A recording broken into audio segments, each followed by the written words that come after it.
고대인의 지혜, 시청자 여러분 안녕하세요. 당신은 알고 있나요? 우리가 받아들이는 대부분의 정보는 매우 부정적이며 탐욕과 분노, 어리석음을 끊임없이 일으킵니다. 하지만 당신에게는 자신을 양치기처럼 여기는 능력이 필요합니다. 마음속에 감정이 생기는 것은 양떼가 풀을 뜯으러 가는 것과 같습니다. 풀은 좋은 감정을 상징하고 독초는 나쁜 감정을 상징합니다.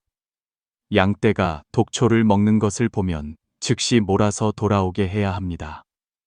마음이 너무 멀리 갔다고 느끼면 다시 불러들여야 합니다. 외부 세계가 아무리 시끄러워도 집에 돌아오면 완전히 고요해져야 합니다. 에너지를 되찾고 모든 먼지를 씻어내며 다시 시작할 준비를 해야 합니다. 현재 상황이 어떠하든 자신을 나침반의 중심점으로 여기십시오. 외부가 어떻게 변하든 세상사가 어떻게 돌아가든 당신만 변하지 않는다면 어떤 것도 당신의 내면에 영향을 미칠 수 없습니다.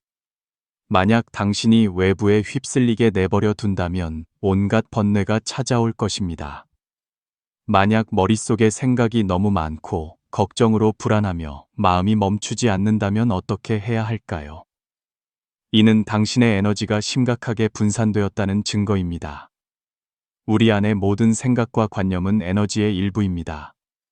만약 한동안 자주 마음을 쓰고 걱정하며 심지어 아무것도 하지 않아도 매우 피곤하게 느껴진다면 그것은 당신의 에너지가 소모되고 그 걱정거리들에 빨려 들어갔기 때문입니다. 에너지가 분산되면 집중력이 점점 떨어지고 기억력이 감퇴하며 정신이 쇠약해지고 마음이 지치며 몸이 피곤하고 회복하기 어려워지는 것을 느끼게 될 것입니다. 이어서 우리는 이 문제에 대해 함께 논의해 보겠습니다. 이 영상은 조금 길 수 있으니 인내심을 갖고 끝까지 시청해 주시길 바랍니다. 분명 당신이 마음의 평화를 되찾는 데 도움이 될 것입니다. 그러니 잠시 모든 일을 내려놓고 귀 기울여 들어주세요.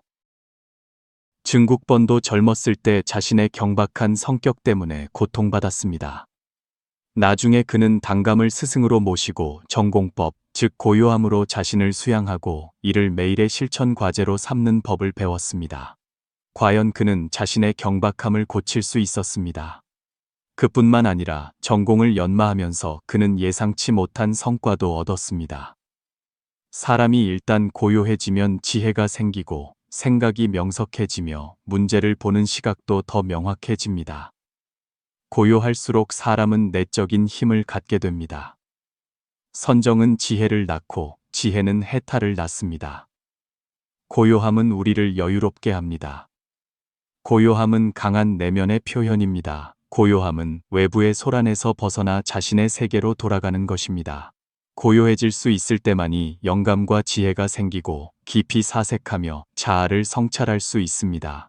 고요한 사색을 통해 우리는 본심을 깨우고 입장을 굳건히 지키며 자연에 대한 경외심을 되찾고 생명의 소중함을 알며 진실한 삶을 사랑하게 됩니다.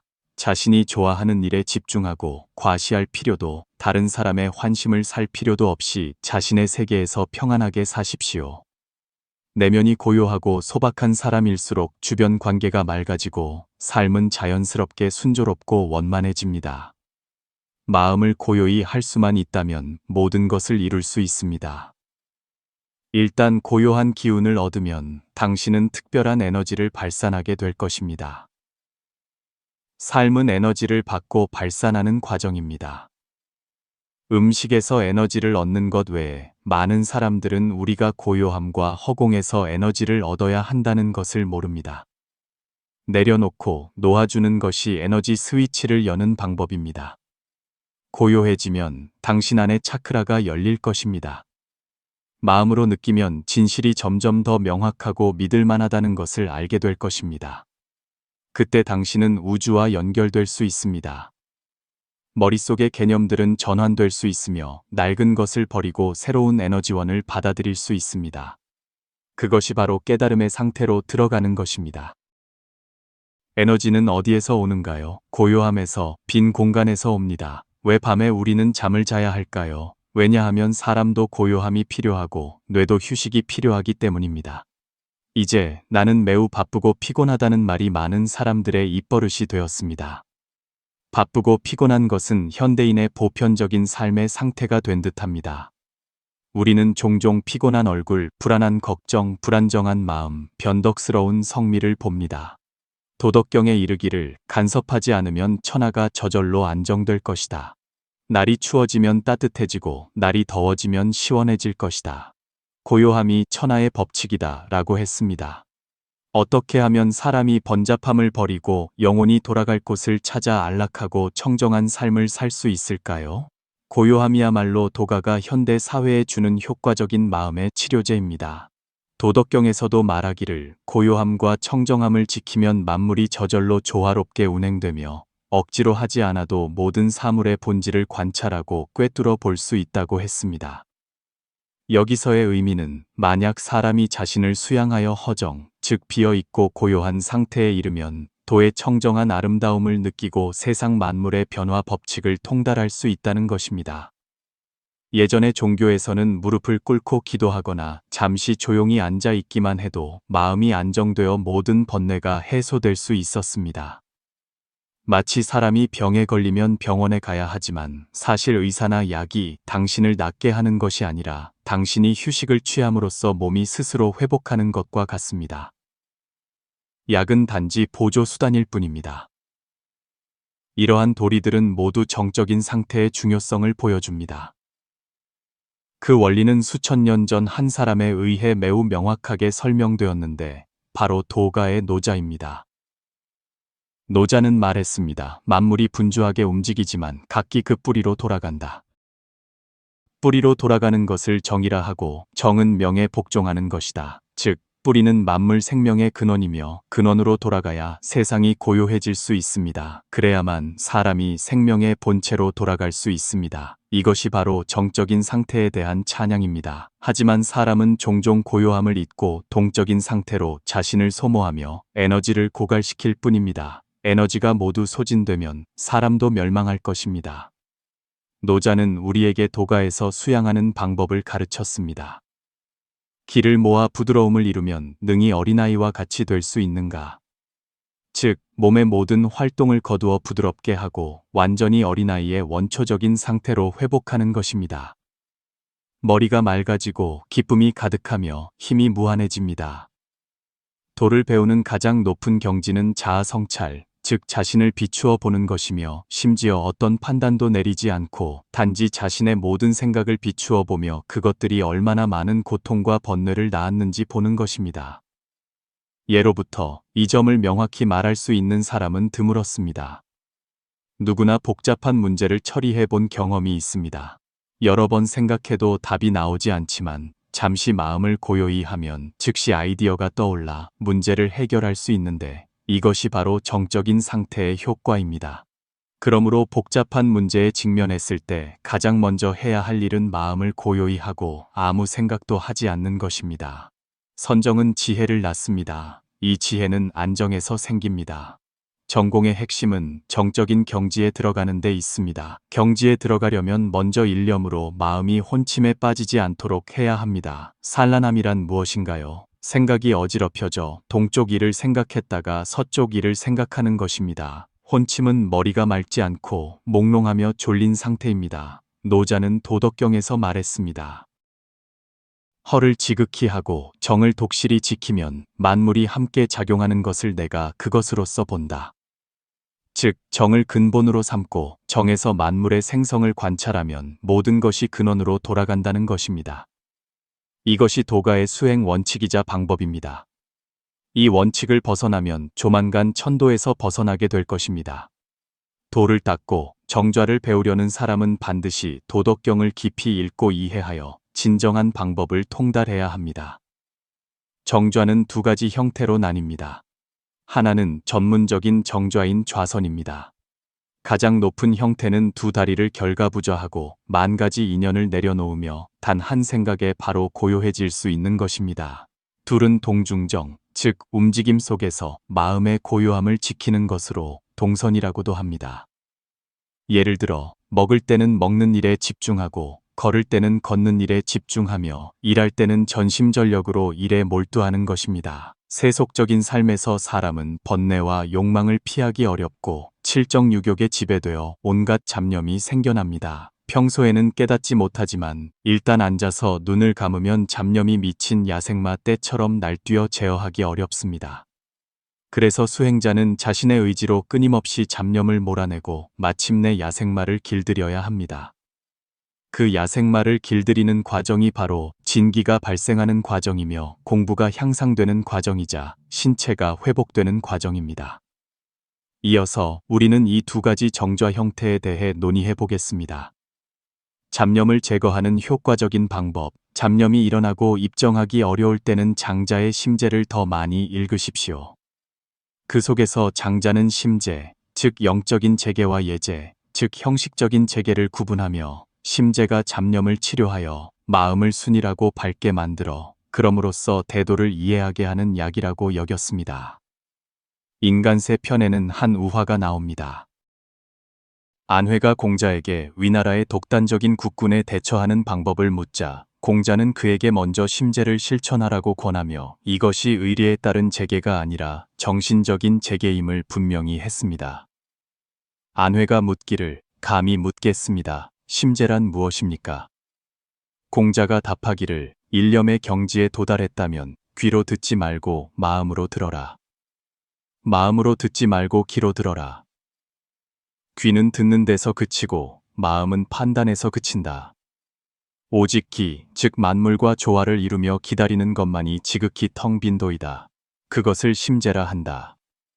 공자는 사람이 마음속의 모든 생각을 한 곳에 집중하고 마음이 어지럽게 흩어지지 않도록 해야 한다고 말했습니다.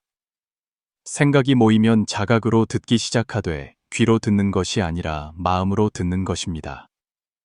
더 높은 공부의 경지에서는 심지어 마음으로도 듣지 않고 귀로 듣습니다. 이 경지에 이르면 귀에 듣는 기능이 멈추고 신과 기가 하나로 합쳐져 마음도 더 이상 작용하지 않습니다. 기의 본질은 허무이며 그것과 합일할 무언가를 기다려야 합니다. 오직 넓고 큰 도와 허무한 기가 하나가 될 때 공부가 경지에 이릅니다. 마음이 허공과 같아지는 것, 그것이 바로 심재입니다. 심재 공부는 연속적인 과정입니다. 도는 본래 하나이며 단계별로 나뉘지 않습니다. 그러나 입문하는 학습자를 위해 잠시 다음과 같은 단계로 나눌 수 있습니다. 첫째, 일심을 이루어야 합니다. 처음 수련을 시작할 때 마음은 한결같아야 합니다. 만약 마음속에 많은 잡념이 방해한다면 수련은 좋은 결과를 얻기 어렵습니다. 잡념을 제거하는 가장 좋은 방법은 자연에 따르는 것입니다. 오래 앉아 있으면 잡념이 저절로 사라집니다. 만약 억지로 잡념을 쫓아내려다 안 되고 오히려 번뇌만 더한다면 그것이 어찌 잡념을 더 생기게 하는 것이 아니겠습니까? 둘째, 귀로 듣지 않고 마음으로 듣습니다. 마음이 정해지면 자각적으로 듣는 공부를 시작합니다. 일반적인 듣기는 각종 소리를 듣는 것이지만 여기서의 듣기는 소리를 듣는 것이 아닙니다. 처음 수련을 시작할 때는 코로 드나드는 숨결을 들으십시오. 호흡기가 정상인 사람은 코로 드나드는 숨에 소리가 없습니다. 그래서 귀로 듣지 말라고 하는 것입니다. 비록 소리는 없지만 자신은 코로 기가 드나드는 것을 느낄 수 있습니다. 드나들고 빠르고 느리고 강하고 약한 것을요. 하지만 코에 너무 집중하거나 무슨 소리가 들리는지에만 주의를 기울일 필요는 없습니다. 단지 숨이 드나드는 것을 느끼기만 하면 충분합니다. 그것이 마음으로 듣는 것입니다. 숨의 빠르기와 깊이는 자연에 맡기고 의념으로 제어해서는 안 됩니다. 셋째, 마음으로 듣지 않고 귀로 듣습니다. 듣는 공부를 오래 연마하면 마음과 귀가 합일하여 분리할 수 없게 됩니다. 그때는 마음으로 귀를 듣는다고 말할 수 없습니다. 왜냐하면 마음과 귀 사이에 더 이상 대립이 없기 때문에 마음으로 듣지 않는다고 하는 것입니다. 이때 몸 안의 기와 신이 하나로 귀일하였으나 아직 완전히 혼돈 상태에 이르지는 않았지만 거의 명확한 감각이 없는 것과 같습니다. 잠시 더 수련하면 완전히 무지묵각의 상태에 이르게 될 것입니다. 감각이 있는 상태에서 무감각으로 가는 과정에서 마음으로 귀를 듣는다고 말하기보다는 귀로 귀를 듣는다고 말하는 편이 낫습니다. 즉, 마음과 귀가 완전히 동일해져 더 이상 구분이 없습니다. 비록 여기서 듣는다고 말하지만 실제로는 듣는 것에 집착할 필요가 없습니다. 단지 자연스럽게 들을 뿐, 들으면서도 듣지 않는 것입니다. 그것이 이 공부에서 듣는다는 것의 가장 올바른 의미입니다. 넷째, 귀가 멈추고 마음도 멈춥니다. 처음 공부를 연마할 때는 일이라는 글자에 중점을 두어야 합니다. 즉, 신념이 한 곳으로 돌아가는 것입니다. 생각이 하나로 귀이라면 듣기를 사용하여 자각하기 시작하지만 만약 계속 듣는다는 글자에 집착한다면 그것도 좋지 않습니다. 그 후에는 느낌을 사용하여 자각하는 것으로 전환해야 합니다. 듣기는 귀에서 멈추고 마음은 복에서 멈춥니다. 즉, 더 이상 듣는 것에 집착하지 않고 점차 혼돈의 경지로 들어가 몸과 귀가 합일하는 것입니다. 마음이 더 이상 생각을 일으키지 않으므로 마음이 복에서 멈춘다고 말합니다. 여기서 복은 합쳐지고 통일된다는 의미입니다. 신과 기가 합일한 상태는 무지무각입니다. 밖에서 보면 마치 잠자는 사람 같지만 내부 상태는 완전히 다릅니다. 다섯째, 기는 허무이며 만물과 합일하기를 기다리는 것입니다. 도는 즉 허무이며 허가 바로 심재입니다. 얕은 곳에서 깊은 곳으로 단계적으로 허의 경지로 나아가는 것, 그것이 바로 의식적으로 만들어낸 것이 아니라 자연스럽게 얻어지는 무지묵각의 상태입니다. 만약 수련할 때 마음속으로 계속 허해져야 한다고 생각한다면 오히려 진정한 허정을 얻을 수 없습니다. 수련의 전 과정은 후천에서 선천으로 돌아가는 여정입니다. 이 단계에 이르면 이미 선천의 경지를 체험할 수 있습니다. 일상생활에서 망념을 어떻게 처리해야 할까요? 우리가 말하는 수련법은 넓은 개념입니다. 그것은 각 개인의 일상생활과 분리될 수 없습니다. 하루 24시간 동안 사람은 수련을 실천하고 그것과 연결될 수 있습니다. 당연히 그렇게 하면 가장 큰 이익을 가져다 줄 것입니다. 반대로 정좌할 때만 진지하고 끝난 후에는 마음을 풀어놓고 제멋대로 생각하거나 힘든 일에 뛰어든다면 이전에 쌓은 공부가 모두 사라질 뿐만 아니라 다음 수련도 분명 좋은 결과를 얻지 못할 것입니다. 그러므로 한 사람의 수련 생활은 일상생활과 분리될 수 없습니다. 집념을 잘 다스리는 공부를 하려면 평소 생활에서 마음을 닦고 행을 닦고 덕을 닦는 데 주의를 기울여야 합니다. 외부 환경에 대해 어떻게 마음의 고요함을 유지할 수 있을까요? 어떻게 내면의 마음가짐을 단련하여 넓은 마음과 삶에 대한 탁 트인 시각을 유지할 수 있을까요? 이 점에 대해 도가의 처세 철학과 인간의 도리는 우리에게 귀중한 교훈을 제공합니다. 다음으로 도가의 세 가지 원칙을 여러분과 공유하겠습니다. 첫째, 정직한 사람과 교제하려면 먼저 자신이 정직해야 합니다. 다른 사람을 먼저 존중해야 다른 사람이 나를 존중합니다. 사회적 관계를 잘 처리하고 자신의 평온함을 지키려면 먼저 자신에게 엄격해야 하고 자신부터 시작해야 합니다. 이 말의 의미는 다른 사람을 고치고 싶으면 먼저 자신을 고쳐 다른 사람에게 받아들여져야 한다는 것입니다. 다른 사람이 나를 존중하길 원한다면 먼저 내가 그들을 존중해야 합니다. 양보하고 한 걸음 물러서는 삶의 방식은 약함의 표현이 아니며 더욱이 자기 비하적인 태도가 아닙니다. 그것은 내면에서 우러나오는 넓은 마음의 표현이며 도덕과 문명으로 사람을 대하는 방식이고 그럼으로써 외부의 모든 혼란을 제거하고 자신의 수련 공부에서 진보하고 정진하는 것입니다. 만약 다른 사람을 고칠 수 없더라도 화내거나 번뇌할 필요가 없습니다. 오히려 그것은 자신을 고칠 좋은 기회입니다. 그 일 자체가 수련하는 사람에게는 하나의 시험입니다. 실제 삶 속에서 심성을 단련하는 과정을 거쳐야만 자신의 공부를 점차 향상시킬 수 있습니다. 옛사람들이 말하기를 큰 은두는 속세에 있으니 어찌 깊은 산에 들어갈 필요가 있겠는가 라고 한 것은 바로 그 도리를 말합니다. 둘째, 몰두하면 얽매이고 경험했으면 잊어버리십시오. 사람은 세상에 살면서 매일 할 일이 많습니다. 그렇다면 어떻게 내면의 평온을 유지할 수 있을까요? 바로 일이 닥쳤을 때 담담하게 마주하고 침착하게 처리하며 동시에 최대한 완벽하게 처리하여 마음의 후회를 남기지 않는 것입니다. 한 가지 일을 할 때는 다른 일을 생각해서는 안 됩니다. 만약 다른 일에 부담을 안고 한 가지 일을 한다면 잘 해낼 수 없을 뿐만 아니라 예상치 못한 번거로움이 생기고 동시에 내면의 균형 상태를 어지럽힐 수 있습니다.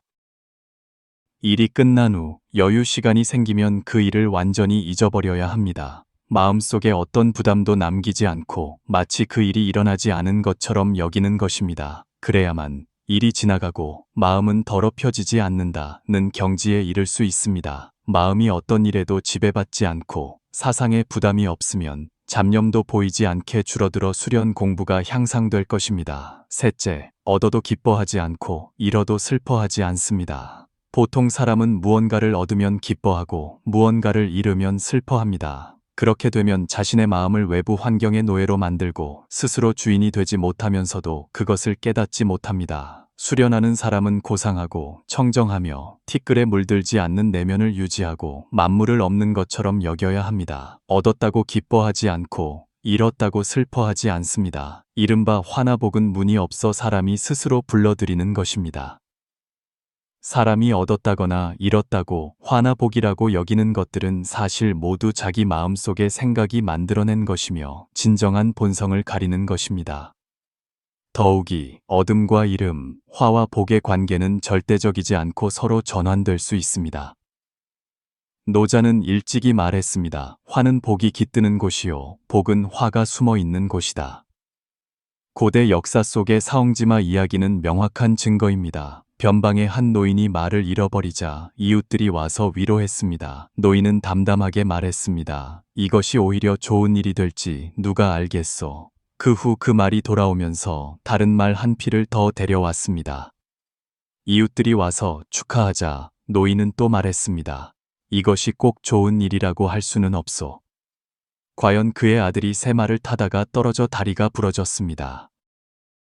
이웃들이 다시 와서 위로하자 노인은 여전히 평온하게 말했습니다. 이것이 오히려 행운일지 누가 알겠소. 과연 그 후 변방에 전쟁이 일어나 나라에서 징병을 했는데 그의 아들은 다쳤기 때문에 징집을 면제받았습니다. 총알바디가 되지 않은 것입니다. 이 이야기는 화와 복이 무상하다는 도리를 보여줍니다. 얻는 것이 꼭 좋은 것은 아니며 잃는 것이 꼭 나쁜 것도 아닙니다. 얻고 잃는 것은 고정불변의 것이 아닙니다.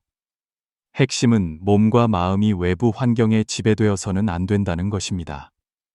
수련하는 사람은 세속적인 삶의 굴레를 벗어나 외부 환경에 흔들리지 않고 몸과 마음을 청정하게 유지하며 수행 공부를 향상시켜야 합니다.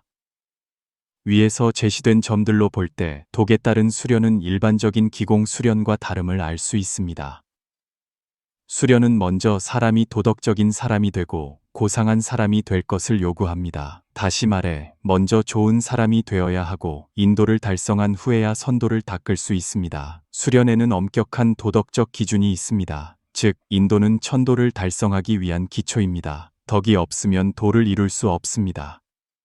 바로 이 기초가 도가 수련법의 실용성과 진실성을 결정합니다. 도를 이루는 것은 진지한 일이지 허황된 말이 아닙니다. 이것은 종교의 미신이나 현학자들의 공허하고 현란한 말과는 완전히 다릅니다. 고요함에는 여러 수준의 단계가 있습니다. 첫 번째 단계의 고요함은 자신이 자신과 비교하여 평온함을 느끼는 것입니다. 이것이 고요함의 첫걸음입니다. 두 번째 단계는 다른 사람도 당신이 고요하다는 것을 느끼는 것입니다. 당신 자신도 그렇게 느낍니다. 이것이 비교적 실질적인 상태입니다.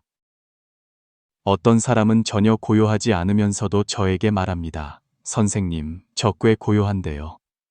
저는 말합니다. 다른 사람이 보기에 당신은 고요하지 않은데 당신이 스스로 고요하다고 여기는 것은 가짜 고요함입니다. 진정으로 고요한 사람은 공자가 노자를 만났을 때와 같습니다. 그는 노자가 나무 토막처럼 숨어있는 용처럼 꼼짝 않고 서 있는 것을 보았습니다. 신비스러운 위엄이 있었습니다. 그는 조각상처럼 서 있었고 말도 느릿느릿했으며 전혀 흔들림이 없었습니다. 진정한 고요함은 마음이 물처럼 고요하여 파문이 일지 않는 것입니다.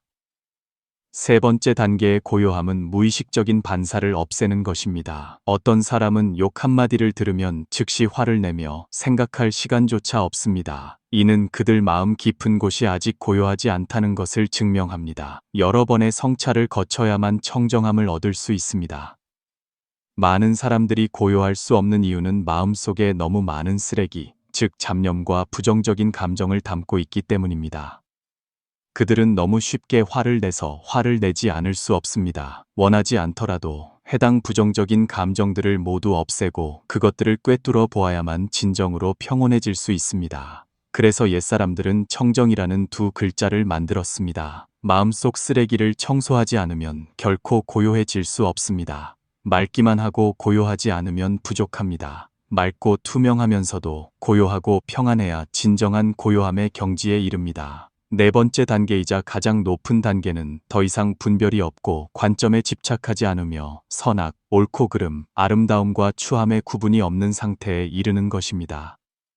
분별하는 마음을 없애고 관점도 평온해지면 그 고요함이야말로 최상의 선, 지혜의 경지에 이른 것입니다. 당신은 문득 자신이 예전보다 더 과묵해졌다는 것을 깨달은 적이 있나요? 당신은 눈치채지 못했을 수도 있지만 당신의 모든 행동과 사고방식은 당신이 점차 고요해지고 있음을 반영합니다. 예를 들어 때로는 조용히 책 한 권을 읽고 때로는 조용히 밥 한 끼를 먹습니다. 그 평온한 순간들은 언뜻 보기에는 지루해 보이지만 실제로는 일종의 향유입니다. 그것은 내면 세계로부터의 깊은 감정이며 당신이 오롯이 자신과 함께하는 시간입니다. 그 시간 동안 당신은 자신만의 삶을 살고 자신에게 속한 날들을 살아갑니다. 당신의 삶은 소박하고 평화로워지며 아름답고 여유로워집니다. 삶 속에서 어떤 사람들은 고요함의 의미를 이해하지 못합니다. 어떤 사람들은 고요함이 좋지 않다고 생각합니다. 어떤 사람들은 고요한 사람이 외로운 사람이라고 생각합니다. 곁에 아무도 없어서 혼자 있어야 하고 무엇을 하든 혼자라고 생각합니다. 하지만 사실은 그렇지 않습니다. 첫째, 고요해지면 모든 일을 더 잘 꿰뚫어 보게 됩니다. 한 사람이 고요해지면 그들은 마치 외부에서 문제를 바라보는 제3자와 같습니다. 그때 당신은 통달하고 명석해집니다. 당신은 모든 것을 명확하게 볼 수 있는 관객과 같습니다. 예를 들어 다른 사람들이 논쟁할 때 우리는 참여하지 않고 조용히 관찰합니다. 이때 우리는 논쟁의 진짜 근원이 무엇인지, 그들이 논쟁하는 진짜 이유가 무엇인지 알 수 있습니다. 그것을 명확히 이해하면 우리는 사물을 더 명확하게 보고 사람을 더 잘 꿰뚫어 보게 될 것입니다. 꿰뚫어 보게 되면 우리는 이전에 깨닫지 못했던 많은 것들을 발견하게 될 것입니다. 그때 우리는 고요함이 힘을 지니고 있으며 그 힘은 이전의 우리와는 다르다는 것을 이해하게 될 것입니다. 둘째, 고요함은 내면을 더 강하게 만듭니다. 한 사람이 고요함을 유지할 수 있다는 것은 그들의 내면이 충분히 강하고 매우 강인하다는 것을 보여줍니다. 내면이 굳건하고 힘이 넘치는 사람만이 그렇게 할 수 있습니다. 때때로 우리는 고요함이 좋지 않다고 생각하지만 한 사람이 어떤 일에 대해 침착함을 유지하고 시끄럽게 굴지 않고 다투지 않는 것을 보면 그 사람이 매우 큰 내적인 힘을 가지고 있음을 깨닫게 될 것입니다. 우리 주변에는 항상 강한 사람들이 나타납니다. 우리는 그들이 어떻게 그렇게 되었는지 관찰할 수 있습니다. 그들은 자신이 무엇을 해야 하는지, 무엇을 할 수 있는지, 그리고 실제로 무엇을 해내는지 알고 있습니다. 셋째, 고요함은 마음가짐을 더 좋게 만듭니다. 한 사람이 고요해질 수 있으면 그들의 마음가짐은 더 좋아질 것입니다. 왜냐하면 고요함을 아는 사람은 자신의 상태를 조절할 수 있는 능력이 있고 자신이 무엇을 해야 하는지, 무엇을 할 수 있는지, 무엇을 실행해야 하는지 알기 때문입니다. 많은 경우 우리는 그런 사람들이 매우 안정적인 마음가짐을 가지고 있으며 어떤 때라도 침착하게 일에 대처하고 일어나는 모든 일을 받아들일 수 있다는 것을 발견하게 될 것입니다. 비록 그것이 매우 나쁜 일이라 할지라도 그들은 긍정적인 태도로 조절할 수 있습니다. 일이 생겼을 때 그들은 부정적이거나 무너지지 않고 신속하게 마음가짐을 조절하여 자신을 평온하게 만들어 일을 더 잘 해결합니다. 넷째, 고요함은 감정을 더 안정적으로 만듭니다.